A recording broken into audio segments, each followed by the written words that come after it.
People love football here at Mississippi State. I'm Keaton Phillips with more on the new guest ticket system that has hundreds of people waiting in line. Orange Theory is on its way to Starkville, but when will it be here? October is for breast cancer awareness. Find out how Mississippi State is making more changes to make sure mental health is a priority for this month.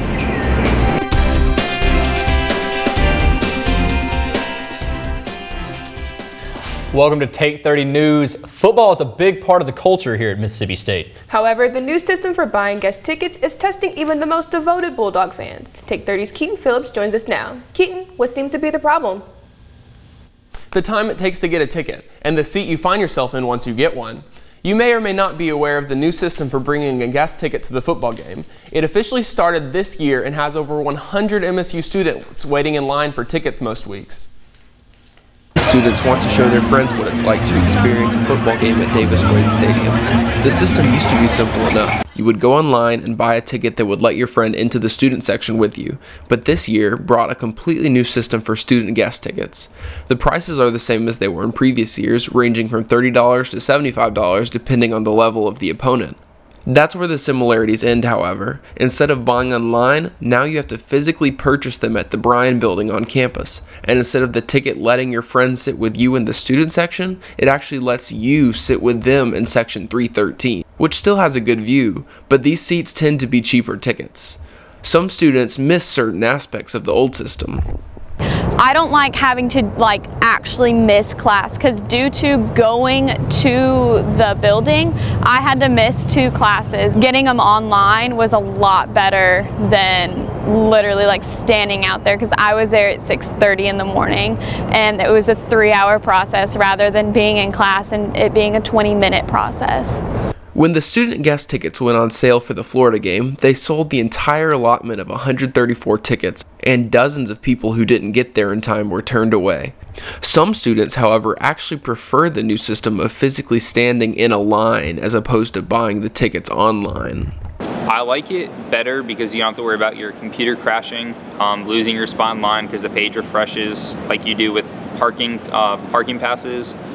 But it does kind of suck having to get up early, but it's a lot better to know that you have a physical ticket in hand versus you have to wait for an email and you're like, what if it doesn't come? What if I don't get my ticket? It's a lot more of a sure system, having paper tickets printed. No one knows exactly why this new system is being put into place. During a period of 2 weeks, I called and left messages with the ticket office and the athletic department's media relations, but I never received a call back. Amber? Thank you, Keaton. If you want to buy a guest ticket for any of the remaining home games, they go on sale at 8:30 Tuesday before the game in the Bryan Building. Don't wait too long though. If you are not one of those 134 people to show up, you will not be able to purchase a ticket. Earlier this week, Mississippi State University announced that U.S. Representative Greg Harper will donate his congressional papers to the university. He will donate them during a formal ceremony on Friday at 2:30 p.m. at the Old Main Academic Center. The collection will be kept in the MSU Library's Congressional and Political Research Center. Congressman Harper's papers include social media content, photos, press releases, and speeches given from the floor of House of Representatives. The ceremony, open to the public, will begin, and MSU is recommending that people attending arrive early to pass through metal detectors. Some exercise enthusiasts are saying this might not work out after a new fitness center's opening was delayed by months. After complaints from many people who signed up months ago, Take 30's O'Malley Nobert looked into what's going on. Starkville's new Orange Theory had planned to be open in time for the new school year in early August, but has yet to open its doors. Throughout the summer, Orange Theory reps called and scheduled appointments with potential clients to encourage them to sign up for the new location. Orange Theory entered all of the clients' new information into their database, but refrained from charging them until the facility has opened. Some of these soon-to-be clients have already decided to cancel their memberships before Orange Theory even opens because of this delay. I don't know if I'm gonna still sign up and do Orange Theory because I don't know if I can fit it into my schedule right now after it's halfway through the semester and they were supposed to open previously. Currently, it is just a building with orange walls and bathrooms, but equipment will be delivered later today. As of right now, most of the clients pre-registered are local Starkville residents and not too many students. Starting October 11th, those who pre-registered for Orange Theory will be able to start using the facility, but the grand opening is scheduled for October 27th. The last day to sign up for discounted rates is this Friday. That was O'Malley Noberts reporting. Orange Theory promotions indicate it's a 1-hour full-body workout focused on training endurance, strength, and power. After the break, what medical professionals say we need to know about this year's flu season. A baby's arrival can be one of the most exciting times in a family's life. It can also be one of the most anxious, especially if the child's development is hindered by medical challenges that create more questions than answers. At Mississippi State University, we're groundbreakers in the study of CHARGE syndrome, a genetic condition that leads to a host of life-threatening birth defects. Our research teams are uncovering breakthroughs in treatment and prevention with a goal of greater understanding that leads to better care. We're also providing crucial support resources for parents and helping physicians around the globe gain awareness so symptoms can be detected and addressed earlier. By engaging in this innovative analysis and therapy, we're not only improving outcomes, we're unlocking brighter futures.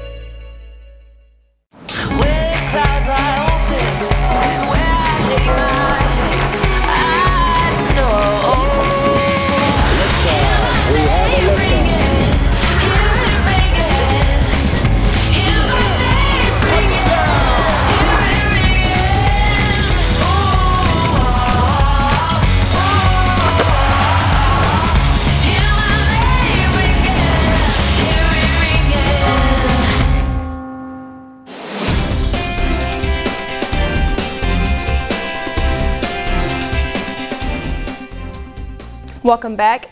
Many MSU students are already catching the flu. According to the CDC, flu activity usually peaks between December and February. Mississippi State is offering flu vaccine clinics every Tuesday this month. Vaccines will be given at the Longest Student Health Center between the hours of 9 a.m. and 4 p.m.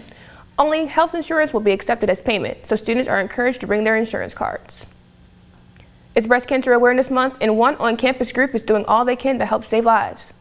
The Longest Student Health Center workers are offering tips for women, including how to do self-examinations. 1 in 8 women will be diagnosed with breast cancer. United States women at that. Ages where breast cancer starts to become more of a topic area, ranging about 19 to 40. Around 40, that's when we really want to start doing our mammograms. But when you're probably women about around age 19, after every cycle, you want to give yourself a breast examination. So you're supposed to give yourself your own breast examination once a month. The folks at the Longest Student Health Center are also preparing for Mental Health Awareness Week. This after colleges across the country are seeing an increase in mental health amongst students.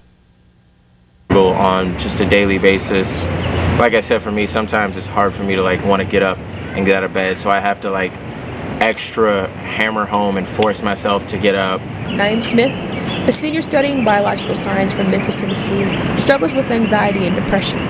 He hopes the Mental Health Week is more than just information. There's, as I would describe it, a weak emphasis on it. You have a lot of people from the health center talk about it on occasion. You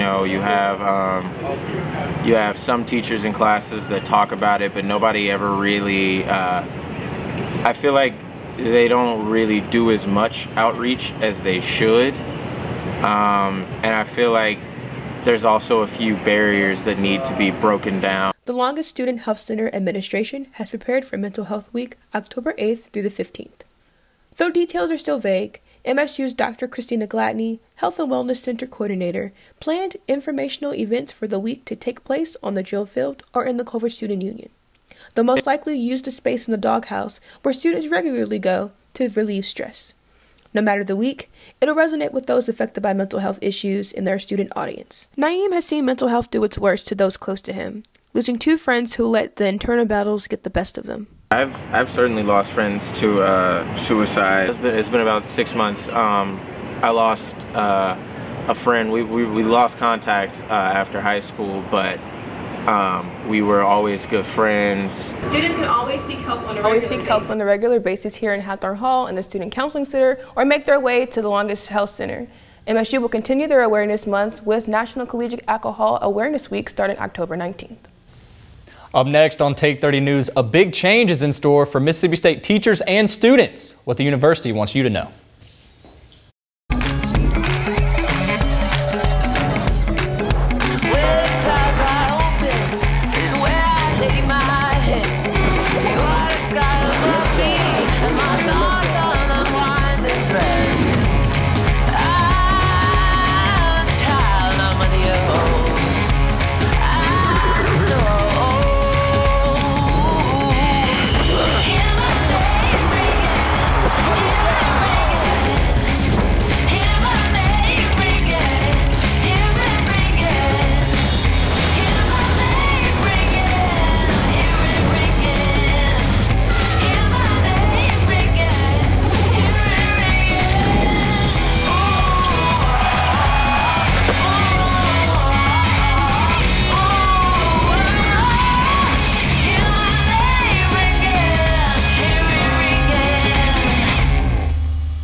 We all depend on accurate weather forecasts to plan our day.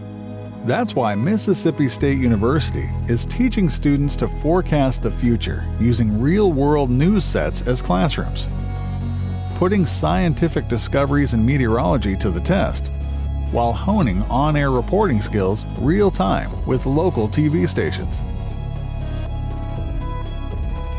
And we do it so well that at any given moment across the country, 1 in 3 weather forecasts are being delivered by MSU-trained meteorologists who are helping people make crucial decisions that impact their safety, working to ensure business continuity, and in many cases, saving lives. Predicting the future? That's what we're preparing for every single day so that you can prepare for your day.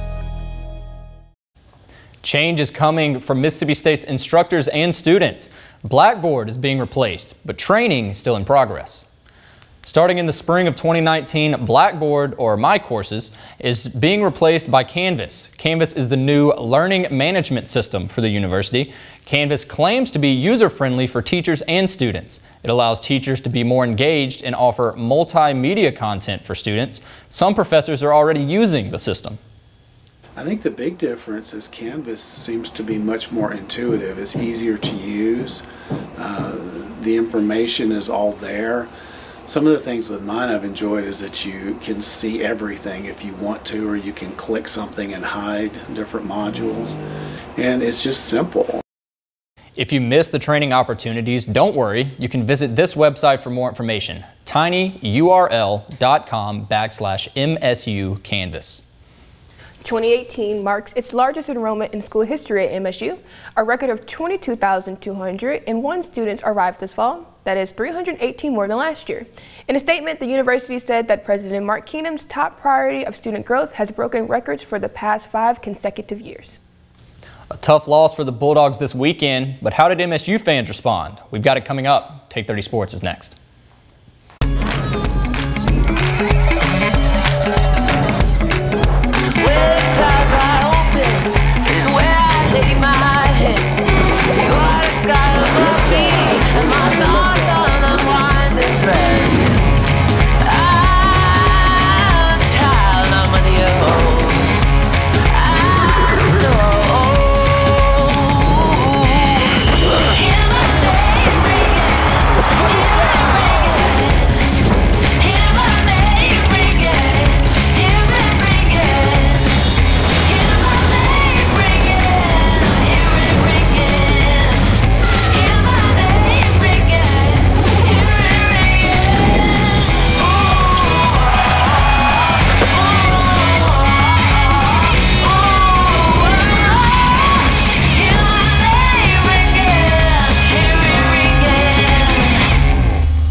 We all depend on accurate weather forecasts to plan our day.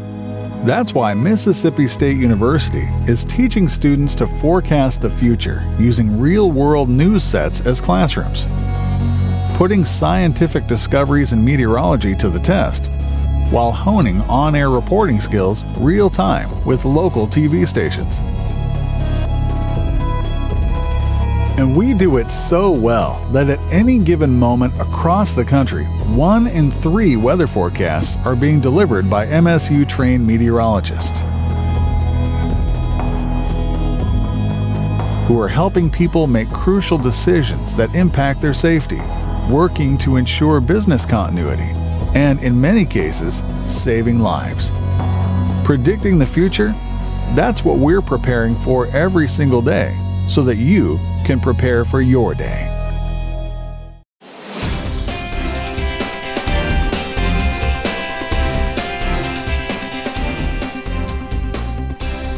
Welcome back. It's time now for Take 30 Sports.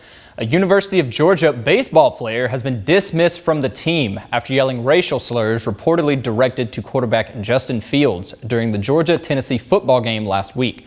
First baseman Adam Sasser tweeted yesterday apologizing to the university along with his coaches and teammates saying, quote, "I totally understand why my actions were offensive and I am deeply sorry for any pain or distress this has caused anyone." The boys have made a trip this past weekend, and no, I'm not talking about the football team. The Mississippi State baseball team is on a mission. The Oma Dogs traveled to Jacksonville, Alabama Sunday. Fall ball has picked up, and that means the boys will take the field to scrimmage against each other or play against other teams. Fall ball is intended to help decide who will play in the diamond for the spring, while also allowing for freshmen and transfers to showcase their talent.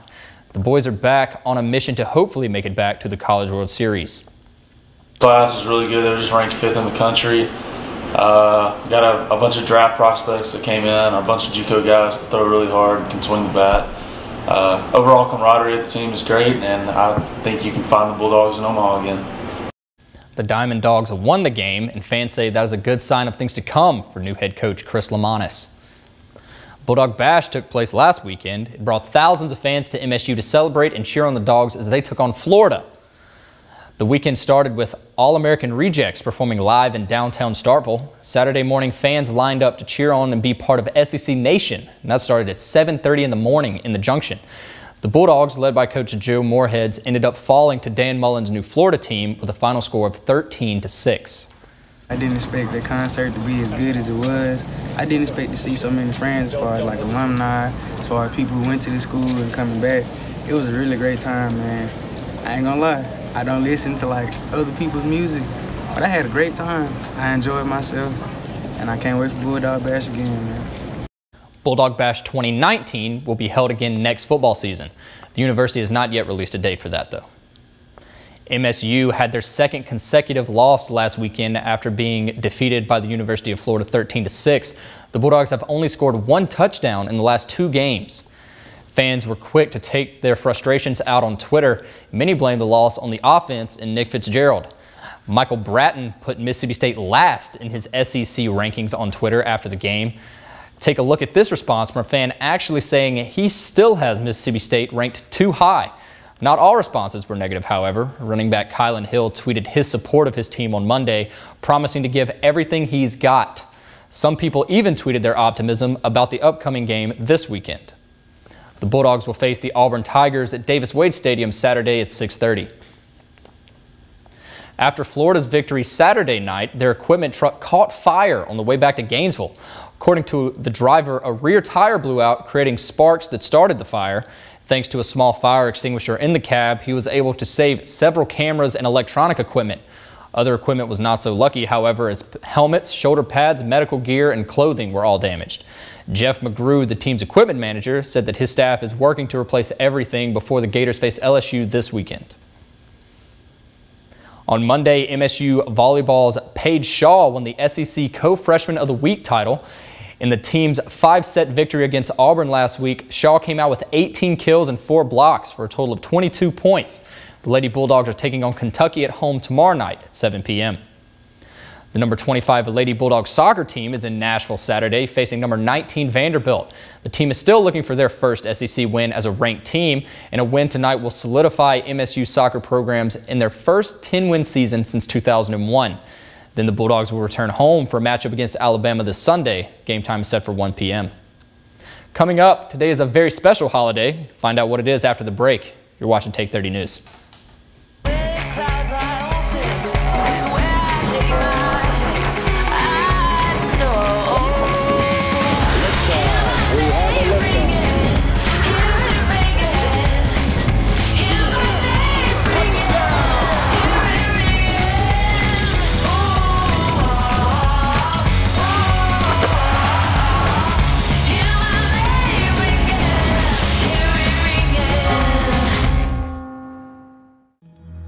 You know the scene in those popular TV crime shows when the investigators show up?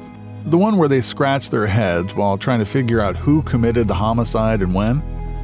At Mississippi State University, we're solving mysteries behind real-life crime scenes with forensic research that's a first of its kind. Teaming with microbiologists from around the country, we're examining microscopic bacteria that can help solve real murders. So far, our partnership with a major metropolitan medical examiner is yielding results with more than 200 real-life crime samples analyzed. We're learning how microbiomes change and relocate, uncovering evidence in criminal investigations by better pinpointing time of death. Way more exciting than being a TV detective. We're finding crucial answers when they're needed most. Solving mysteries with science, that's worth watching. Welcome back. For many, tailgating is just as important as the game itself. But are people putting themselves in danger? Take 30's Luke Lutz found out Saturday. Beers and barbecue are a tailgate must, and game day is not the same without them. However, when alcohol is abused, people overeat and can suffer from dehydration. I went to a tailgate to see how people on Mississippi State's campus celebrate game day. Hey, so I'm here with, what's your name? Preston Scott. And what are you drinking, Preston? Gator Blood. What's in Gator Blood? Well, it is a mixture of Gatorade and vodka. An unhealthy amount of vodka. So what are you drinking today, Austin? It's a Gatorade and vodka in this cup here. A little bit of Sprite in there as well. Yeah. Okay. And how many cups of Gatorade vodka have you had today? That's a good question. You know, I'd really love to answer that honestly. I'm going to go with between 3 and 6. What have you been drinking? Gator Blood. Gator Blood, and that's the vodka Gatorade mix? Yes. So I saw that there was a jug of water. Are you guys drinking that water? No, it's strictly for water pong. Have you drinking any water or eaten anything today to counteract that? Of course. I'm always eating junk food the whole time. We're talking buffalo dip, hot dogs, the whole mess, and 1 cup of water when I woke up this morning. Now I see you have a gigantic jug of water. That is only for the beer pong, not for drinking at all. You're not going to drink any of that water? No, not gonna be drunk by me, no. Austin should probably have at least a sip of that water. Probably. I probably should, but will I? Tune in next week. I talked with Dr. Will Evans, the head of food science and health promotion, to see if he had any tips on making the tailgate a little more nutritious. Anytime you're consuming alcohol, you're going to have a diuretic effect, so you lose fluids from the body. So if you're not hydrating, replacing those fluids in between, then you're likely to dehydrate yourself. Well, your organs don't function as well if they're dehydrated. You don't feel as well the next morning if you're dehydrated from alcohol consumption. So hydrating in between, if you're going to have a beer during a tailgate, then try to have a water after that and kind of, you know, match it and don't overdo and pace yourself, so to speak. Having some fruits or vegetables that could be dipped in maybe ranch, or maybe some apple slices that could be dipped in a little caramel or honey. That would be tasty, but it would also give you a fruit or vegetable serving. Simply add fruits and vegetables to your spread. Moderate your alcohol consumption and drink plenty of water to make your tailgate a game day success. I'm Luke Lutz, Take 30 News. Dr. Evans said just having some healthy options available at the tailgate can make a world of difference. And I know I personally always make sure I have plenty of water on hand. What do you do for tailgates? I actually drink a lot of water, but I do like my wings though. We had a high of 90 degrees today. The student meteorologist at MSU Campus Connect says the weekend looks pretty warm too. Chances of rain are pretty slim. For updated forecasts, you can always visit weather.msstate.edu. Today is special for taco lovers everywhere, and it's officially National Taco Day. To celebrate, restaurants across the country are offering free and discounted tacos. For a little closer to home, many Taco Bell restaurants, including the one right here in Starkville, are offering a National Taco Day gift set where you can get 4 tacos for $5. What's college for? Chances are you've asked yourself that at least once or twice. A New York Times best-selling author is coming to Mississippi State to answer just that question. William Deresiewicz, who wrote the book Excellent Sheep, The Misdirection of the American Elite, has made numerous media appearances. He claims universities all too often teach students how to get good grades, but not how to think for themselves and be independent citizens. He'll be speaking tomorrow at 4 in the 4th floor forum room at Griffiths Hall. The event is free and open to the public. Well, that's all the time we have tonight. But first, a programming note. Thanks to fall break, you can catch us on your Thursdays for Take 30, but we'll be here October 18th. That's right, thank goodness. We're all ready for a break here, but our sister team, the Wednesday crew, will have a broadcast next week. That'll be next Wednesday at 4 o'clock. We hope you'll have a great fall break. Stay safe. We'll see you in 2 weeks. See you guys.